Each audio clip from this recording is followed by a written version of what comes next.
Like I said in my marathon training, I wish that I had used up all my energy. The guy that ran the first marathon, back in ancient days, he runs 26.2 miles. That's why they do it 26.2 and not round it down to 26 or something like that. From one city to the next, he runs to tell news to his government and say, this is what has taken place. And after he tells the news, he promptly dies. Your body's not meant to just get up and run 26.2 miles. Yeah. But he used all the energy that he had within him to get there. And he told the news. He did what he was supposed to do, and then he immediately died right after. It's pretty crazy to think. But he used all his energy.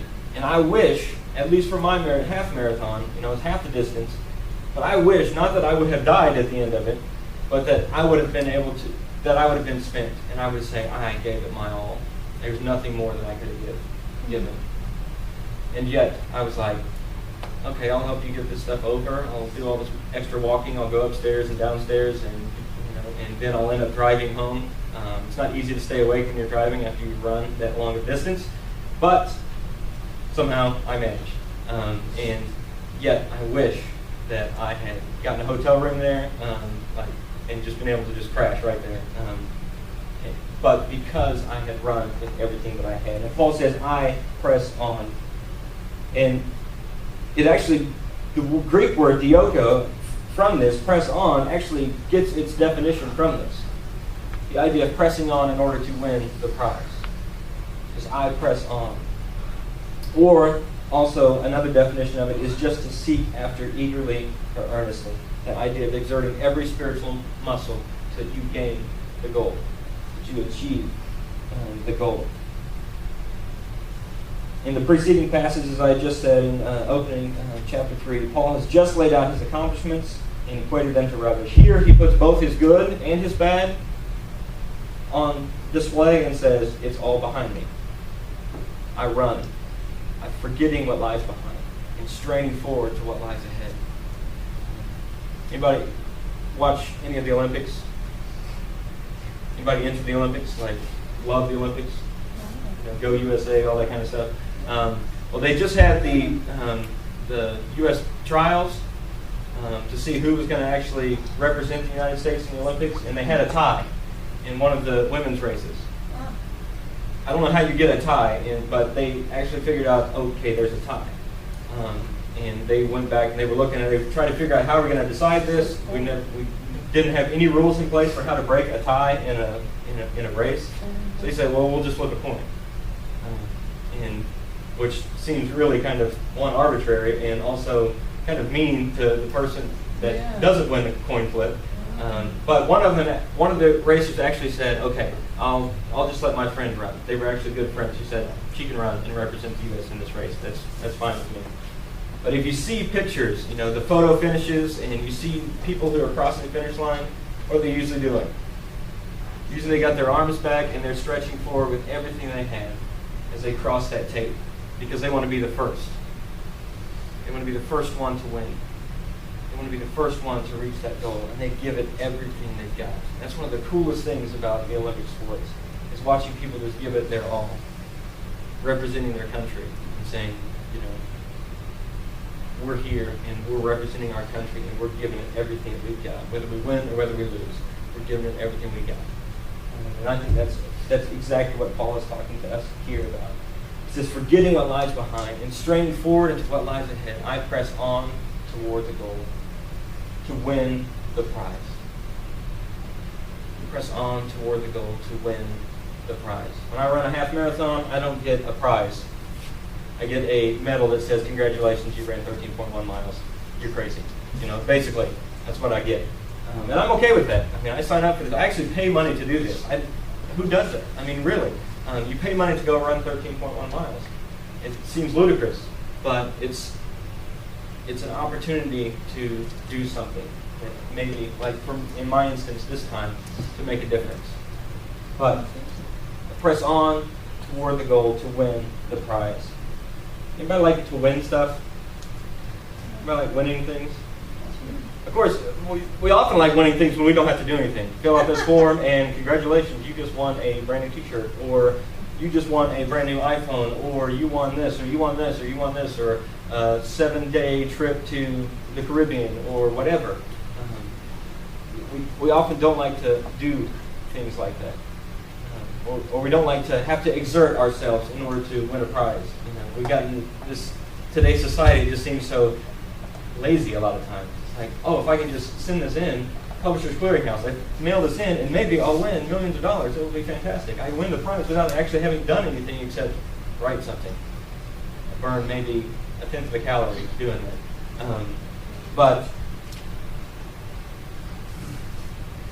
it's hard for us to think of the worth of winning something that we've fought hard for, because we've lost the sense of what it means to actually fight hard. And that's true even in our spiritual lives. Probably especially true of our spiritual lives. A lot of times we get mixed up in things like sin. We think, oh, it's just not going anywhere. This is my cross to bear. Or I've asked God to take this away from me, and He just hasn't done it yet. He's done what He did to Paul and said, my grace is sufficient for you. And so you tell yourself not to fight. You tell yourself not to keep pressing on. You tell yourself that it's just not worth it. And yet, Jesus says, and Paul says, press on. I know life is hard. Paul is probably one of the greatest examples we have of what it means to press on through life, to get to Jesus. I mean, the things that he went through, shipwrecks. He got stoned and left for dead, buried under a pile of stones, and yet not killed, as they had thought. He gets up, dusts himself off, and goes right back into the city to preach the gospel. He was under attack from his own people. He was under attack from Gentiles. All the time. He was imprisoned several times. I mean, there's all these things that Paul, you would think, would make him say, okay, I've had it. God, what are you doing? Why would you do this? I mean, it's just not fair, or it's just not right. I'm tired. I want to be done. And yet Paul says, I press on with all that I have. Whatever hindered Paul's progress in the faith was shed so that he might effectively pursue Jesus. So I get rid of everything so that I might pursue Jesus. He was so enamored with the goal, and the trials, the tribulations, the sufferings, the accomplishments, the blessings, and more would not prevent him from getting to Jesus. A lot of times our blessings in life keep us from Jesus, because we get so wrapped up in the blessing that we forget about the giver of that blessing. Remember what he has done, and we forget him. I think a good passage for us to think about when we think about running the race with endurance is from Hebrews 12, verses 1 through 3, which says, therefore, since we are surrounded by so great a cloud of witnesses, let us lay aside every weight and sin which clings so closely, and let us run with endurance the race that is set before us, looking to Jesus, the founder and perfecter of our faith, who for the joy that was set before him endured the cross, despising the shame, and is seated at the right hand of the throne of God. It's important for us to remember that we're not alone in this journey. You can look around this room, and you've already got a team around you. And not the whole team's not here. It's summer, vacation, stuff like that. But remember, you got a team. And we need to look, it's time for us to look around and say, we're not in this alone. We're not fighting our own spiritual battle. We're all in this together, and we need to press on. We need to encourage one another and say, you can do this. We can do this. Let's go. Let's get to Jesus. And I understand that maybe you might be thinking, well, I don't know how. I don't know what to do. I don't know how this is supposed to work. I don't know how I'm supposed to press on. How am I supposed to spend daily time in the Scripture and learn from it and not just read it? How am I supposed to better understand what Jesus Christ has done for me?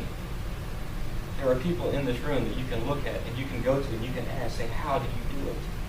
You've got pastors.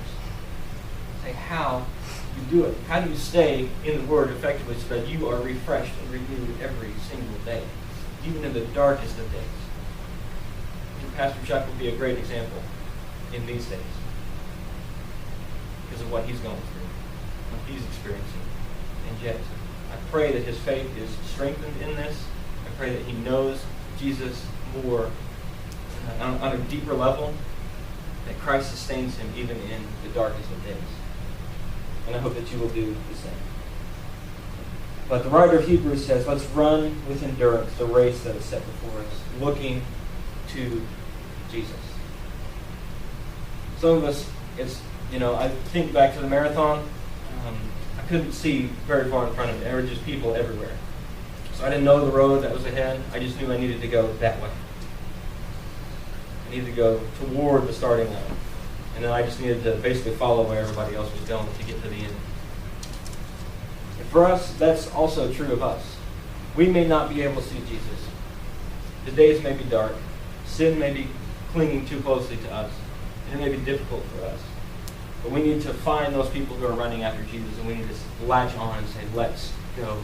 Take me with you. Help me to get to the end.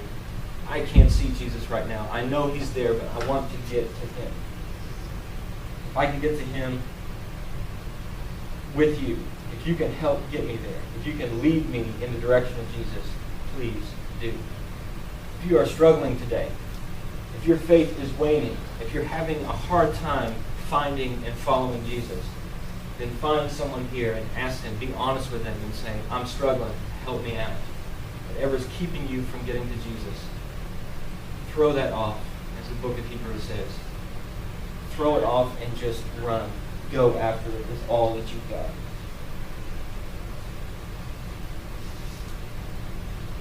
We also see in 1 Corinthians 9, 24 through 27, another example of what it means to run. And this is again Paul writing. He says, do you not know that in a race all of the runners run, but only one receives the prize? So run that you may obtain it or lay hold of it. Every athlete exercises self-control in all things. They do it to receive a perishable wreath, but we an imperishable. So I do not run aimlessly. I do not box as one beating the air, but I discipline my body and keep it under control, lest after preaching to others, I myself should be disqualified.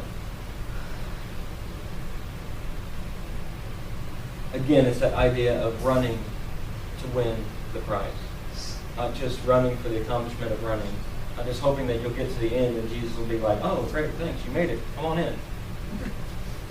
But he will say, you saw me as the prize and you gave it everything you had. And when you cross that finish line and enter into eternity with Christ, whether that's because you have passed on or whether he has come back to get you, that he will say, well done, my good and faithful servant, enter into my rest. After you've run 13.1 miles, there's nothing you want more than to rest. Your body screams, I'm done. It's enough. I'm done. Muscles twitching, everything just saying, okay, I'm ready to go on shutdown. Just feed me a banana or something and I'll be ready to go. And Jesus says, run. Cross that finish line. Whether I come and get you or whether I call you to me, run so that when you cross that finish line, you enter into my rest.